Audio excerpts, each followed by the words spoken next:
Bonjour, ici Jérôme Baudet de Maximiser vos profits et dans cette vidéo, on va couvrir donc le premier de nos 5 éléments pour vous aider à maximiser vos profits, la croissance des bénéfices. Et le concept qu'on va étudier pour illustrer la croissance des bénéfices, c'est comment une simple augmentation de prix de parfois seulement 2% peut se transformer en 15% ou plus de profit pour votre entreprise. Pour ça, on va utiliser notre outil appelé optimisateur de prix pour un maximum de profit. Qu'est-ce qui est intéressant avec les concepts qu'on vous propose à maximiser vos profits? C'est que ce n'est pas juste une question d'opinion. On est capable avec les bons outils de mesurer, de chiffrer l'impact réel que ces concepts-là peuvent avoir sur vos profits. Et qu'est-ce qui est intéressant, c'est qu'on peut donc prévoir à l'avance, avant même de mettre une stratégie en pratique dans la réalité, on peut prévoir ce que ça pourrait donner assez précisément pour votre entreprise. La vidéo est un petit peu plus longue que celle que je vous ai habitué jusqu'à maintenant, mais il y a une raison pour ça. Il n'y a pas beaucoup de données à entrer dans l'optimisateur de prix, mais il y en a un petit peu plus à analyser. Mais vous allez voir, comme on dit, le temps, c'est de l'argent. Et vous allez voir que c'est du temps bien investi parce qu'il n'y a pas beaucoup de techniques qui prennent si peu de temps et qui peuvent produire en même temps de si grands résultats. Donc, allons voir comment utiliser l'outil qu'on appelle optimisateur de prix pour un maximum de profit. Voici l'optimisateur de prix pour un maximum de profit. Comme on vient de se dire, vous allez voir qu'il n'y a pas beaucoup de données à entrer dans l'optimisateur de prix, mais il y en a beaucoup qu'on peut analyser par la suite. Pour les fins de la démonstration, prenez un exemple d'une situation assez courante dans beaucoup d'entreprises. Par exemple, disons que vous vendez un item 50 $, que vous en vendez 500 dans le mois, et que le coût par unité vendu vous revient à vous à 35 $. Donc, assez classique.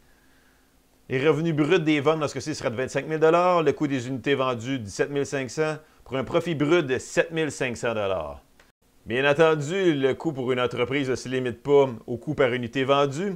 Je pense que vous avez probablement de l'électricité à payer, des frais de location, des assurances, des secrétaires, des employés. Et bien sûr, n'oublions pas nos chers gouvernements, que ce soit provincial, fédéral ou municipal, qui nous chargent tous des taxes avec grand plaisir. Disons que les frais de vente et marketing liés à vos représentants, à vos campagnes marketing sont de 2 000 $ pour cet item, et que vos frais d'opération, vos coûts fixes sont de 5 000 $. Donc, on n'obtient pas ces chiffres-là en claquant des doigts. Souvent, il faut consulter nos livres comptables ou notre comptable qui nous permet de faire une proportion entre le nombre d'items vendus sur le volume total de nos ventes comparé à nos frais de vente et nos coûts fixes d'opération. Il y a un petit calcul à faire et un petit investissement de temps, encore une fois. Je vous le promets que je vais vous rendre ça rentable. Ça va être du temps bien investi.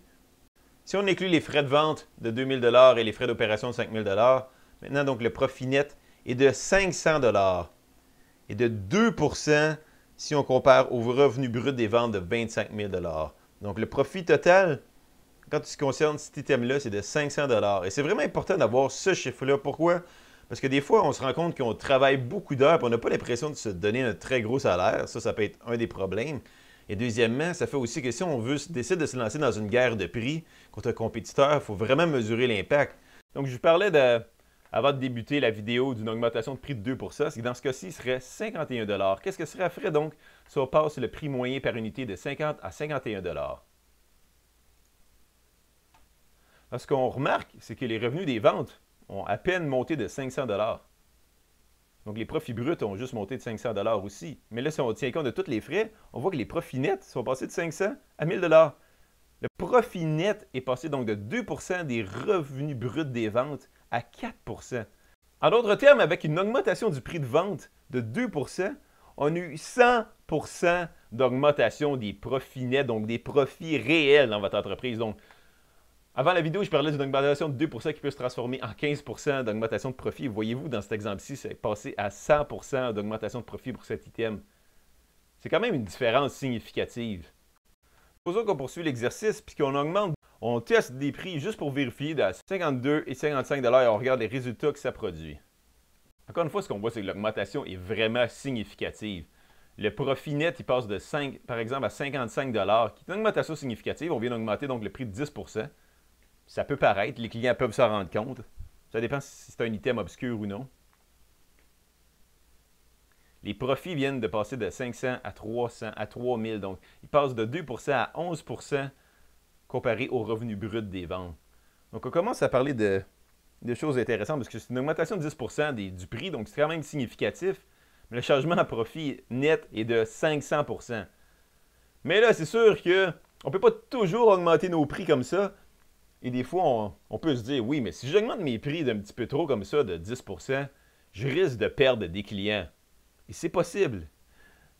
Mais j'aimerais qu'on analyse cette colonne qu'on n'a pas porté attention jusqu'à date, c'est le point zéro, c'est-à-dire, quand on avait le prix à 50 $, ça prenait 455 unités vendues pour commencer à faire des profits.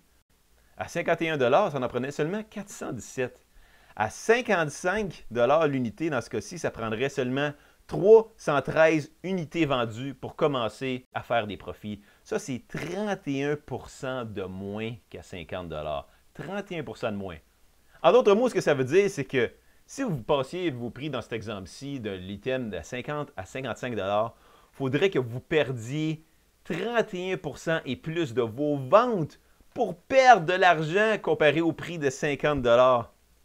C'est presque impossible que cela arrive. L'augmentation entre 50 et 55 $, elle peut paraître pour un client. Et c'est peut-être qu'on pourrait perdre quelques ventes, mais perdre un tiers de vos ventes, probablement que ça n'arriverait jamais. Je vous mets au défi de prendre un de vos produits ou services et d'augmenter son prix de 2, de 5, voire même de 10% et de mesurer l'impact sur votre volume de vente dans les 2-3 prochains mois et bien entendu, l'impact sur vos profits. Je ne dis pas que d'augmenter nos prix indéfiniment, c'est la solution magique pour tous les problèmes dans une entreprise. Ce que je dis par contre, c'est qu'on remarque souvent que dans la pratique, augmenter légèrement nos prix affecte très peu ou pas du tout notre volume de vente et que même si ça l'affecte un petit peu négativement, l'augmentation significative de nos profits compense largement. Et soyons clairs, à maximiser vos profits, on a une multitude de techniques pour augmenter la valeur de la proposition de vente, c'est-à-dire augmenter la valeur perçue par les consommateurs de vos produits et services, qui fait qu'à un prix égal ou même supérieur à vos compétiteurs, ils vont préférer faire affaire avec vous. On voit cela dans nos consultations privées. Donc, ce qu'on vient de voir avec l'optimisateur de prix pour un maximum de profit, c'est juste un concept parmi tant d'autres qu'on peut appliquer pour l'aspect croissance des bénéfices. Et bien sûr, il y a les 4 autres de nos 5 aspects qu'on peut appliquer pour vous aider à maximiser vos profits. Donc, pour connaître quel concept peut s'appliquer dans votre situation précise, contactez-nous au 514-718-5093 ou à info@maximisezvosprofits.com. Dans la prochaine vidéo, on va couvrir donc un aspect de la multiplication des ventes. Comment on peut augmenter le nombre de ventes de produits et services par transaction. Donc, si sur 10-20% des transactions que vous faites, vous êtes capable d'augmenter le volume de vente, naturellement, ça peut augmenter vos profits. On voit ça dans la prochaine vidéo. En attendant, n'hésitez pas à nous contacter si vous avez des questions ou si vous voulez qu'on fasse une consultation pour voir les concepts qui s'appliquent pour votre entreprise.